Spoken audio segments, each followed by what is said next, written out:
இங்க இருக்கின்ற துணை முதலமைச்சர், முதலமைச்சருக்கு அடுத்த ரேங்கில் இருக்குது துணை முதலமைச்சர். இங்க மக்கள் என்ன பாதிக்கப்பட்டாங்க, அந்த மக்களுக்கு என்ன உதவி செய்யணும், மருத்துவ சிகிச்சை பெற்று இருக்கிறாங்க, அவருக்கு என்ன நல்ல சிகிச்சை அளிக்க முடியும், அதையெல்லாம் பார்க்கல. வெளிநாட்டில் உல்லாச சுற்றுப்பயணம் போனார். இந்த இன்சிடென்ட் நடந்த உடனே தனி விமானத்தில் துபாயிலிருந்து வந்து இறங்கினார் திருச்சியில். நேராக மருத்துவமனைக்கு போனார். ஒரு மலர் உலை வெளிச்சார்.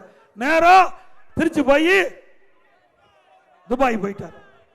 இவரெல்லாம் நாட்டில் துணை முதலமைச்சர் இருப்பதற்கு சரிங்களா, நியாயமா? கொஞ்சம் கூட மனசாட்சி இல்லாம 41 உயிர் இழந்திருக்கிறோம்.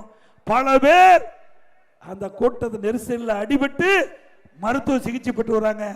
அவர்களுக்கு இங்கிருந்து என்ன சிகிச்சை அளிக்க வேண்டும், அவர்களுக்கு என்னென்ன வசதி செய்து கொடுக்க வேண்டும், அது செஞ்சா ஒரு நல்ல அரசுக்கு அழகு, ஒரு நல்ல துணை முதலமைச்சருக்கு அழகு, துணை முதலமைச்சருக்கு அழகு. அதை பற்றிலாம் கவலை இல்லை.